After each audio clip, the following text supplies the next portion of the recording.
మా అక్కగారైన sister Mary gold గారు దేవుని వాక్యం అందించబోతూ ఉన్నారు. వీరు 3 సంవత్సరాల ఉపవాసం ఉండి ప్రార్థన చేయడం ద్వారా పరిశుద్ధాత్మతో నింపబడిన వారై ఆత్మ సంబంధమైన వరములు కలిగి ప్రభువుతో మాట్లాడుతూ దర్శనాల ద్వారా కళల ద్వారా ప్రభు సన్నిధిలో గడుపుతూ అనేక మందిని ఆత్మీయంగా సిద్ధపరుస్తూ బలపరుస్తూ ఉన్నారు.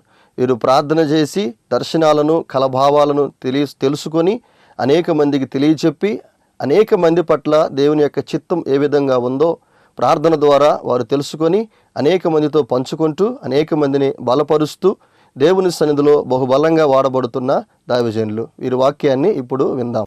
వాక్యంలో నుండి ఎన్నో వింటున్నాం. మన మినిస్ట్రీకి ఉన్న అనుభవం ఏంటి అంటే ప్రభు మాట్లాడతాడు, అది మనం వింటాము అనేది మనకున్న అనుభవం. అది ప్రభు మాట్లాడతారు, ఆయన మాట్లాడిన విషయాలను మనం వినగలుగుతాం. వాగ్దానం చేసి ప్రభు మనకిచ్చిన ఈ యొక్క కృపావరాన్ని అందరూ పొందుకోవాలనేది దేవుని దయాపూర్వక సంకల్పం. ప్రభు మనతో ఎలా మాట్లాడతారు, ఆయన మాట్లాడినప్పుడు ఏ విధంగా మనం అర్థం చేసుకోగలము అనేది వాక్యంలో వింటుంటాం. కళల ద్వారా మాట్లాడతారు, దర్శనాల ద్వారా మాట్లాడతారు, ప్రత్యక్షత ద్వారా మాట్లాడతాడు, స్వరము ద్వారా మాట్లాడతారు. అన్ని రకాలుగా అంటే ఒక్కొక్కళ్ళు ఒక్కొక్క అనుభవము కలిగి ఉంటారు. అందరూ ఒకే అనుభవం ఉండదు. ఆయన గంభీరమైన స్వరం వినబడితే తట్టుకోలేరు కొంతమంది, అందుకని వాళ్ళకి నిమ్మలంగానే మాట్లాడాలి. కొందరికి నెమ్మదిగా మాట్లాడితే లెక్క ఉండదు, దేవుడు అంటే వాళ్ళని కొట్టి మాట్లాడాలా. కొందరిని గద్దించాలి, గద్దిస్తేనే వింటారు అంటే గద్దించాలా. గద్దిస్తాడు కళల్లో దర్శనాల్లో. స్వరము ద్వారా మాట్లాడతాడు, గంభీరమైన స్వరము, మెలనైన స్వరం, గంభీరమైన స్వరం. అది ఎలా ఉంటుంది అంటే రాత్రి నిద్ర పట్టే సమయంలో, రాత్రి కానీ పగలు కానీ గాఢ నిద్ర పడుతుంది. కొంతమంది కూర్చుంటేనే బాగా నిద్రపోతారు, కొందరు పడుకుంటే నిద్రపోతారు, కొందరు వాక్యం ఏంటంటే నిద్రపోతారు చక్కగా కదా. ఏ నిద్ర అయినా ఆ నిద్రలో ఆయన గంభీరమైన స్వరంతో మాట్లాడతాడు. ఒక్క మాట వినపడుతుంది, గద్దించినట్టు పెద్ద శబ్దంతో ఒక్క మాట వినపడుతుంది. అది ఇక్కడ ఉందేమో నేను చూస్తాం, భయపడి మెలకువ తెచ్చుకొని లేస్తాం. కానీ అక్కడ ఏముండదు, కానీ దేవుడు మనతో మాట్లాడాడు అని గ్రహించుకోవాలి. ఆత్మీయంగా 3 సంవత్సరాలు నేను ప్రార్థనలో ఉన్నప్పుడు, 3 సంవత్సరాలు ప్రార్థన 3 సంవత్సరాలు ప్రార్థన అని చెప్తారేంటి అని అనుకోవచ్చు. అంటే నాకు ఇంకేం పని లేకుండా ఆ 3 సంవత్సరాలు ప్రభు సన్నిధిలో గడిపాను. అది ఇన్నిసార్లు చెప్పడానికి కారణం ఏంటంటే ఇక ఏ పని చేసేది లేదు. ఉదయాన్నే లేవడం, స్నానం చేయడం, ప్రార్థనలో కూర్చోవడం, ప్రార్థనకు సంబంధించిన పనులే. వాక్యం చదివినా, పాట పాడుకున్నా, ఏం చేసినా అది దేవుని పనే, దేవుని కోసమే చేసేదాన్ని, దేవుని సన్నిధిలో కూర్చొని చేసేదాన్ని. ఇలాంటి అనుభవం ఆ 3 సంవత్సరాలు. ఇప్పుడు లేదు అవకాశం. పనులు, ఎన్ని పనులు ఉంటాయి. ఫోన్స్ మాట్లాడాలా, వాక్యం చదువుకోవాలా, ఎవరన్నా వస్తే మాట్లాడాలా, ఎక్కడికన్నా పరిచర్య ఉంటే వెళ్ళాలా, ప్రయాణాలు, పనులు అన్నిట్లో రోజంతా దేవుని సన్నిధిలో కూర్చోడానికి ఎలా వీలవుతుంది? వీలు కాదు. అప్పుడు ఆ 3 సంవత్సరాల్లో ఈ అనుభవాలన్నీ నేను పొందుకున్నాను. అది మీకు చెప్పాల్సింది ఏంటంటే ఆ 3 సంవత్సరాలలో అన్ని విధాల అనుభవాలు నాకు వచ్చినాయి.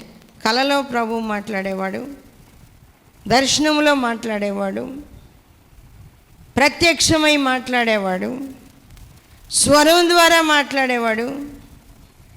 అన్ని అనుభవాలు నాకు ఇచ్చాడు, అన్నీ ఇచ్చాడు. నాకు అన్నీ తెలుసు. అంటే కళ్ళలో మాట్లాడితే ఎలా ఉంటుందో నేను గుర్తుపట్టగలను. దర్శనంలో ఎలా ఉంటుందో చెప్పగలను. ముందు నాకు నేర్పించాడు ప్రభు. ఆ సమయంలో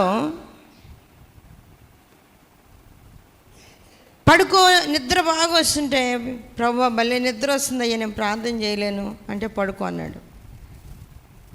పడుకోమనగానే నేను పండుకోగానే గంభీరమైన స్వరం కొండలో నుండి గడగడ గడగడ వణుకుతూ పైకి లేచేటట్లుగా అంత భయం వేసే స్వరం వినబడింది. నా రాక త్వరితం అని, నా రాక త్వరితం అని. అసలు ఎవరో లోపల నుంచి గద్దించినట్లుగా, అసలు అంత గొప్ప స్వరం అన్నమాట. ఆకాశము భూమి తలకిందులైపోతున్నాయేమో అన్నంతగా నాకు వినబడింది. భయం వేసింది. నేను పడుకోనున్నా, ఆ మంచం అంతా ఊగిపోతుంది, లేచి పైకి లేచి కింద పడుతున్నట్టుంది. మా ఇల్లంతా ఊగిపోతుంది, భూకంపం వచ్చినట్టు అనిపిస్తుంది. గడగడ వణుకుతూ లేచి మా అమ్మోళ్ళని అడుగుతున్నా, ఏంటి ఏం కాలేదా, ఏం కాలా, ఆకాశం భూమి అన్నీ తలకిందులు అయిపోతున్నాయి కదా, ఏం కాలేదా అంటే వాళ్ళు అంటున్నారు ఏం కాలేదని. ఆ గంభీరమైన స్వరం ఎలా ఉంటుందో నేను విన్నాను. గంభీరమైన స్వరం. ఆ రోజు నుండి నాకు తెలుసు, ప్రభు నాతో చెప్పిన మాటలన్నీ జరిగినాయి, రాకడ కూడా వచ్చేసి అని ఎదురు చూస్తున్నాను నేను. ఆయన ఆ రోజు చెప్పిన విషయాలన్నీ జరుగుతున్నాయి. ఆ 3 సంవత్సరాల్లో చెప్పినాయి, ఒకదాని వెంట ఒకటి జరుగుతూనే ఉన్నాయి. జరగకుండా ఆగింది ఏది కూడా లేదు. దేవుని సన్నిధిలో ఆలోచన చేస్తూ ఉంటే ఇవన్నీ అర్థమవుతూ ఉంటాయి. యోబు గ్రంథంలో ప్రభు సెలవిస్తూ ఉన్నాడు. ఏమని చెప్తూ ఉన్నాడు అంటే, దేవుడు ఒక్కమారు పలుకును, 2 మార్లు పలుకును, అయితే అది మనుషులు కనిపెట్టరు. యోబు గ్రంథం 33వ అధ్యాయము 14వ వచనం నుండి, దేవుడు ఒక్కమారే పలుకును, 2 మారులు పలుకును, అయితే మనుషులు అది కనిపెట్టరు. మంచము మీద కునుకు సమయమున గాఢ నిద్ర పట్టినప్పుడు కలలో రాత్రి కలుగు స్వప్నములలో దేవుడు మాట్లాడతాడు. ప్రభు అంటూ ఉన్నాడు, మంచము మీద కునుకు సమయమున గాఢ నిద్ర పట్టినప్పుడు రాత్రి కలిగే స్వప్నంలో దేవుడు మాట్లాడతాడు. ఎందుకు కలల్లో మాట్లాడాలి? శోధన నుంచి తప్పించడానికి మాట్లాడవచ్చు, నిన్ను హెచ్చరించడానికి మాట్లాడవచ్చు, నీకు ధైర్యం రావడానికి మాట్లాడవచ్చు, నిన్ను ఆదరించడానికి మాట్లాడవచ్చు, నిన్ను ధైర్యపరచడానికి మాట్లాడవచ్చు. ఏదైనా విషయము నీతో చెప్పాలనుకుంటాడు ప్రభువు. వినే ఆత్మీయ అనుభవం నీకు ఉండదు. నువ్వు కూర్చొని నాతో మాట్లాడు ప్రభు అని మౌనంగా కనిపెడితే ఆయన నీతో మాట్లాడతాడు. అలా కనిపెట్టే సమయం నీకు లేక, అలాంటి మనస్సు లేక, అలాంటి సిద్ధపాటు లేనప్పుడు కళ్ళలో ఖచ్చితంగా మాట్లాడాలి, తప్పదు. ఇంకా విషయం చెప్పాలి కాబట్టి కళ్ళలో మాట్లాడాలి. అలాంటి సమయాల్లో ప్రభు కళల్లో మాట్లాడుతూ ఉంటాడు. వాక్య భాగాల్లో మనం చూస్తూ ఉంటే, దేవుడు ఏర్పాటు చేసుకొని గిద్యోన్ని గానుగు చాటున గోధుమలు దొల్లగొట్టుకుంటున్న వ్యక్తి దగ్గరికి పోయి దూత వచ్చి, పరాక్రమము గల బలాఢ్యుడా, ప్రభు నీకు తోడై ఉన్నాడు అన్నాడంట. పరాక్రమము గల బలాఢ్యుడా, ప్రభు నీకు తోడైంది. వెంటనే గిద్యోని అన్నాడు, నేను పరాక్రమము గల బలాఢ్యుడిని ఏంటి, పిరికివాడిని నేను. ఆ శత్రువులు వచ్చి మా ఆహారం మొత్తాన్ని ఎత్తుకొని పోతారు. పంటలు వీళ్ళు వేయడం, పంట వాళ్ళు కోసుకొని పోవడం అంట.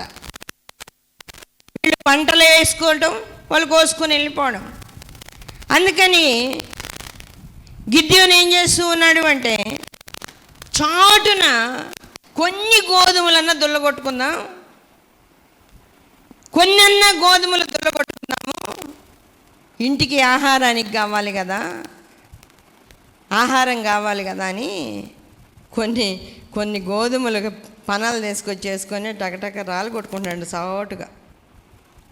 చాటుగా రాళ్ళు కొట్టుకుంటూ ఉన్నాడు. దూత వచ్చి మాట్లాడుతుంటే ఎలా ఉంటుంది? నేను పరాక్రమము గల బలాఢ్యుడిని అయితే చాటుగా ఎందుకు దొల్లగొట్టుకుంటాను, ధైర్యంగా దొల్లగొట్టుకోవచ్చు కదా అని ఇక వాళ్ళిద్దరి మధ్య చాలా మాటలు నడిచిన తర్వాత అప్పుడు గిద్యోనుతో చెప్పబడిన మాట ఏంటంటే, నీవు శత్రువులను జయించాలి, నీవు శత్రువులను జయించాలి.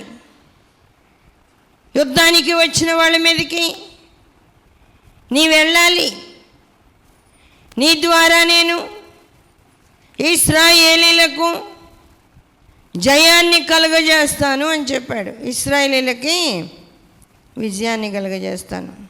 మిద్యానీయులు, అమాలేకీయులు, తూర్పు వారు యుద్ధానికి వచ్చారు ఇశ్రాయేలీల మీదకి. నీ ద్వారా ఆ శత్రువుల మీద జయమిచ్చి ఇశ్రాయేలులకు నెమ్మది కలుగజేస్తానని చెప్పాడు దేవుడు. గిద్యోనుకు భయమే కదా, నేనే పాటోడిని. నిజంగా దేవుని బిడ్డలకు ఉన్న ఆలోచన వెంటనే ఏముంటుందంటే, నేనే పాటోడిని, ఏ పాటిదాన్ని, నా బతుకెంత, నేనెంత, నువ్వెంత గొప్ప గొప్ప మాటలు చెప్పినా, శక్తి కలిగి నేను చేస్తానని చెప్పినా, నేనే పాటిదాన్ని, నేనే పాటి వాడిని. సౌలుని రాజుగా చేయాలన్నప్పుడు సౌలు అన్నాడు, నా కుటుంబము ఏ పాటిది. బెన్యామీనీయులందరూ భయంకరమైన స్థితిలో ఉన్నప్పుడు, వాళ్ళు వ్యతిరేకంగా ప్రవర్తించినప్పుడు, యుద్ధం జరిగినప్పుడు ఇశ్రాయేలీలు యూదులకి అంటే యూదా గోత్రానికి ఇజ్రాయేల్ గోత్రాలకి మధ్యలో యుద్ధాలు వచ్చాయి. చాలాసార్లు వాక్యంలో విన్నాం. యూదా దేశము, ఇజ్రాయెల్ దేశం అని రెండు ఉన్నాయి. ఆ యుద్ధం వచ్చినప్పుడు ఇశ్రాయేలీలు యుద్ధానికి వచ్చి మమ్మల్ని అందరినీ చంపేస్తే కొంచెం మంది మాత్రమే మేము మిగిలితమే. మేము ఏ పాటి వాళ్ళం, మేము ఏ పాటి వారము, మేము ఎంతటి వారము అని అంటాడు సౌలు. అలాగే గిద్యోనుకు కూడా భయం వేస్తూ ఉంది. ఏంది ప్రభువా నువ్వు చెప్పే మాటలు, పరాక్రమము గల బలాఢ్యుడు అన్నావు, అంతవరకు బాగానే ఉంది, కానీ నువ్వు ఇశ్రాయేలీలకు రక్షకుడుగా ఉండాలనే మాట మాత్రం అది చాలా కష్టమైంది ప్రభు అంటున్నాడు. అప్పుడు ప్రభు అంటున్నాడు, నీవు మిద్యానీయుల దండుపాలెనికి వెళ్ళు, అక్కడికి వెళ్ళు. నువ్వు నీకు భయం అయితే నీ పనివాడిని కూడా తీసుకొని పో, నీ పనివాడైనా పూరాతో కూడా వెళ్ళు. న్యాయాధిపతుల గ్రంథం 7వ అధ్యాయము 9వ వచనం నుండి. ఆ రాత్రి యెహోవా అతనితో ఇట్లనెను, నీవు లేచి దండు మీదికి పొమ్ము, నీ చేతికి దానిని అప్పగించదును. పోవుటకు నీకు భయమైన ఎడల నీ పనివాడైన పూరాతో కూడా దండుకు దిగిపోము. వారు చెప్పుకొనుచున్న దానిని వినిన తరువాత నీవు ఆ దండులోనికి దిగిపోవుటకు నీ చేతులు బలపరచబడునని చెప్పగా అతడును అతని పనివాడైన పూరాయును ఆ దండులో ఉన్న సన్నద్ధుల యొద్దకు పోయిరి. గిద్యోను పనివాడైన పూరా అనే వ్యక్తి ఇద్దరు కలిసి ఆ దండులో సన్నద్ధులైన వాళ్ళ దగ్గరికి, వాళ్ళ గుడారాలు ఎక్కడ ఉంటాయో తెలుసు కదా, వాళ్ళు కొంచెం ఆఫీసర్స్ కొంచెం ప్రత్యేకంగా ఉంటారు, వాళ్ళు వేరుగా వేసుకుంటారు, వాళ్ళ గుడారాలు కొంచెం పక్కకి ప్రత్యేకంగానే వేసుకొని ఉంటారు. వాళ్ళ దగ్గరికి వెళ్ళారు. వాళ్ళ దగ్గరికి వెళ్ళినప్పుడు ఈ గిద్యోనికి వినిపించడానికి దేవుడు వాళ్ళకు ఒక కళ ఇచ్చాడు, వాళ్ళకి ఇచ్చాడు కళ. వాక్య భాగంలో మనం చూస్తే 13వ వచనము చూద్దాం. గిద్యోను వచ్చినప్పుడు ఒకడు తాను కనిన కలను తన చెలికానికి వివరించుచుండెను. ఎట్లనగా నేను ఒక కల కంటిని, అదేదనగా యవల రొట్టె ఒకటి మిద్యానీయుల దండులోనికి దొర్లి ఒక గుడారమునకు వచ్చి దాన్ని పడగొట్టి తలక్రిందులు చేసినప్పుడు ఆ గుడారము పడిపోయెనని చెప్పెను. అందుకు వాని చెలికాడు, అది ఇశ్రాయేలీయుడైన యోవాషు కుమారుడగు గిద్యోను ఖడ్గమే గాని మరేమీ కాదు. దేవుడు మిద్యానీయులను ఈ దండంతటిని అతని చేతికి అప్పగింపబోచున్నాడని ఉత్తరం ఇచ్చాడంటే. ఇద్దరు మాట్లాడుకుంటున్నారు. కల వచ్చింది, లేచి కూర్చొని మాట్లాడుకుంటున్నారు. ఎవరికైనా కలవరము కలిగే కల వస్తే నిద్ర పట్టదు, లేచి కూర్చొని ఉంటారు, లేచి మాట్లాడుతూనే ఉంటారు. గుండె దడ వచ్చేస్తుంది, భయం వచ్చేస్తూ ఉంటుంది. ఇక ఏం మాత్రం ఆలోచన కూడా సాగదు, గుండె దడ వస్తుంది. వాళ్ళిద్దరు లేచి కూర్చున్నారు. నేను కలగన్నానని ఒకడు చెబుతున్నాడు. నేను కలగన్నానని చెప్తే ఏమని వచ్చింది అంటే, ఒక రొట్టె, యవల రొట్టె దొర్లి మిద్యానీయుల గుడారములోనికి వచ్చి దాన్ని తలకిందులు చేసిందంట. మిద్యానీయుల గుడారములోనికి వచ్చి దాన్ని తలక్రిందులు చేసింది అనగానే ఆ రెండో వాడు అంటున్నాడు, అది గిద్యోను ఖడ్గమే కానీ మరొకటి కాదు. అది గిద్యోను ఖడ్గమే కానీ మరొకటి కాదు. ఎందుకంటే ఆ గిద్యోను ఖచ్చితంగా వచ్చి ఈ దండంతటిని అతడు లోపరుచుకుంటాడు. ఈ దండంతటిని లోపరుచుకుంటాడు. ఈ దండు అతని వశమైపోతుంది. అతడు జయిస్తాడు. ఇశ్రాయేలీల పక్షంగా అతడు వచ్చి యుద్ధం చేసి విజయం పొందుతాడనగానే ఆ కల వినగానే గిద్యోనికి ధైర్యం వచ్చిందంట. గిద్యోనికి ధైర్యం వచ్చింది. వాక్య భాగంలో 15వ వచనంలో మనం వింటే, గిద్యోను ఆ కల వివరమును దాని తాత్పర్యమును వినినప్పుడు అతడు యెహోవాకు నమస్కారము చేసి ఇశ్రాయేలీయుల దండులోనికి తిరిగి వెళ్ళి, లేండి, యెహోవా మిద్యానీయుల దండును మీ చేతికి అప్పగించుచున్నాడని చెప్పాడంట. మిద్యానీయులను మనకు అప్పగిస్తున్నాడు, లేండి, ఇంక పోదాం, ఇక వెళ్దాం, లేండి, దేవుడు మనకు అప్పగించబోతూ ఉన్నాడు. నీకు ధైర్యం లేనప్పుడు గిద్యోనుతో ఇదిగో ఆ విధంగా కలలో దేవుడు ఎలా ధైర్యాన్ని ఇచ్చాడు, అలాంటి ధైర్యాన్ని ఇస్తాడు. కలల ద్వారా ధైర్యాన్ని ఇస్తాడు. గిద్యోను యుద్ధానికి వెళ్ళాడు, యుద్ధంలో విజయం పొంది వచ్చేసాడు. దేవుని సన్నిధిలో మనము భయపడుతూ ఉన్నప్పుడు ఆయన కలల ద్వారా మనకి ధైర్యాన్ని ఇస్తాడు. మన కళల ద్వారా కాకపోయినా వేరే వాళ్ళ కళల ద్వారానైనా ధైర్యాన్ని ఇస్తాడు. వేరే వాళ్ళ కళల ద్వారానైనా. చాలామంది పరిపూర్ణంగా ప్రార్థనా పరులు కాకపోయినప్పటికీ వాళ్ళకు కూడా కళ్ళు వస్తూ ఉంటాయి. వాళ్ళు చాలామంది నాతో చెప్తున్న మాట ఏంటంటే, దేవుడు నాతో మాట్లాడకపోయినా, నేను పరిపూర్ణంగా ప్రార్థనలోనికి రాకపోయినా, అన్ని విషయాల్లో నేను పాల్గొనకపోయినా, నాకు ఏ కళ వస్తే ఆ కళ జరుగుతూ ఉంటుందని చెబుతారు వాళ్ళు. ఏ కళ వస్తే ఆ కళ జరిగిద్దంట. మరి ఎట్లా? మరి ఎవరైనా చనిపోయినట్టు వచ్చిందనుకోండి, అప్పుడు ఏం చేయాలి అని వాళ్ళే అడుగుతున్నారు. చాలామంది చనిపోయినట్టు కళ వచ్చింది. తెల్లవారుజామున లేచి వాళ్ళు వెళ్తూ పడిపోయి యాక్సిడెంట్ అయి చనిపోయినట్టు కళ వచ్చింది. నేను మౌనంగా ఉన్నాను, అది జరిగిపోయింది. ఇంకొకసారి అలాగే ఇంకొక కళ వచ్చింది, అలా జరిగిపోయింది. ఇంకొక కళ వచ్చింది, అలాగే జరిగిపోయింది. ఇలా వచ్చినప్పుడు, అది జరిగిపోయినప్పుడు నాకు భయం వేస్తుంది. ఏం చేయాలి నాకు అర్థం కాడల్లా. అడగాలి దేవుణ్ణి, మళ్ళీ అడగాల. ఏం చేయమంటావు ప్రభు? ఇలా వచ్చినప్పుడు ఏం చేయాలి? ఏం చేయాలి ప్రభు? నాకు నేర్పించింది నేను అనేకులతో పంచుకుంటా.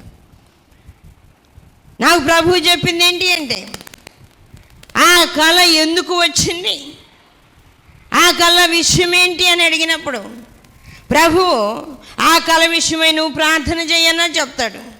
లేదంటే ఆ కళ విషయమై వాళ్ళకు చెప్పు, హెచ్చరిక చేయి, జాగ్రత్తగా ఉండాలి అని చెప్తాడు. లేదంటే వాళ్ళతో చెప్పి నువ్వు కలిసి ప్రార్థన చేయండి, అంటే ఎవరి పాటికి వాళ్ళైనా ఆ ప్రార్థన కలిసి దేవుని సన్నిధికి వెళ్ళేటట్టుగా ప్రార్థన చేయమంటాడు. అలా చేయకపోతే జరిగిపోద్ది. ఏం చేద్దాం? చేయలేదనుకోండి, తెలియక చేయలేదనుకోండి, జరిగిపోద్ది. ఆ తర్వాత ఏం చేయలేం. జరిగిపోయిన తర్వాత ఏం చేయలేం. దేవుని సన్నిధిలో ఒకటి ఏదైనా చూపబడినప్పుడు దాని గురించి మళ్ళీ మనం ప్రార్థన చేయాలి. కలలుగంటూ ఉంటారు. ఇశ్రాయేలీలకు కూడా కలలు చాలా వస్తూ ఉంటాయి. యోసేపుకు కలలు వచ్చాయి. బాల్యంలోనే యోసేపు ఏమవ్వబోతున్నాడో కలలు వచ్చాయి. నా బాల్యకాలంలో కూడా నాకు మా అమ్మోళ్ళకి అందరికీ కలలు వస్తూ ఉండేవి. కానీ ఆ రోజుల్లో అర్థమయ్యేది కాదు, పట్టించుకునే వాళ్ళం కాదు. ప్రభు మాట్లాడిన తర్వాత నేను అడిగి తెలుసుకున్నా. అప్పుడు ఇలా కల వచ్చింది కదా, ఆ కలభావం ఏంటి అప్పుడు నాకు అర్థం కాలేదు. ఇప్పుడు చెప్పు ప్రభు అని అడిగేదాన్ని. ఆ కలభావం అప్పుడు అర్థం కాలేదు, ఇప్పుడు కావాలి, నాకు తెలుసుకోవాలి. అడిగినప్పుడు చెప్పారు ప్రభు, నిన్ను ఏర్పాటు చేసుకున్న విషయం ఆ రోజుల్లోనే కళల్లో చూపించా, అది నీకు అర్థం కాలేదు. ఇప్పుడు నువ్వు నా బిడ్డవుగా నా పనిలో నా పరిచర్యలో ఉండాలి. నువ్వు నా బిడ్డగా నా పనిలో నా పరిచర్యలో ఉండాలి.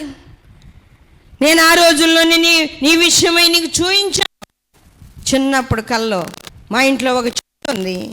ఆ చెట్టు నిండా పూలు బదులు ముత్యాలు కాసినాయి అంట. చెట్టు నిండా ముత్యాలు కాసినప్పుడు అందరూ వచ్చి ఆ చెట్టుని ఊపి ఏరుకొని వెళ్ళిపోతున్నారంట. వాటిని ఏరుకొని వెళ్తున్నారు. నాకేం తెలుసా కలభావం? నాకేం తెలుస్తుంది? ప్రభు మాట్లాడిన తర్వాత అప్పుడు అలా కల వచ్చింది. అది జ్ఞాపకంలో ఉంది. ప్రభు ఏంటి అని అడిగితే ప్రభు చెప్పాడు, నీ నోటి నుంచి వచ్చిన మాటలు ముత్యాలలాగా అనేకుల్ని బలపరుస్తాయని చెప్పాడు. నీ నోటి నుండి వచ్చిన మాటలు, నీ నోటన మాటలు ఉంచి ఉన్నాను, అవి అనేకుల్ని బలపరుస్తాయి అన్నాడు. యోసేపునికి బాల్యంలోనే కళ్ళు వచ్చినాయి. ఆదికాండం 37వ అధ్యాయము 6వ వచనం నుండి చూద్దాం. అతడు వారిని చూచి, నేను కనిన ఈ కలను మీరు దయచేసి వినుడి.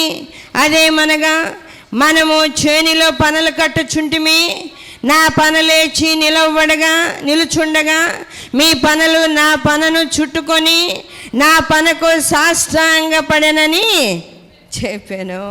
చూడండి ఎట్టుంటుంది. ఏందిరా నీ గర్వం ఏందిరా?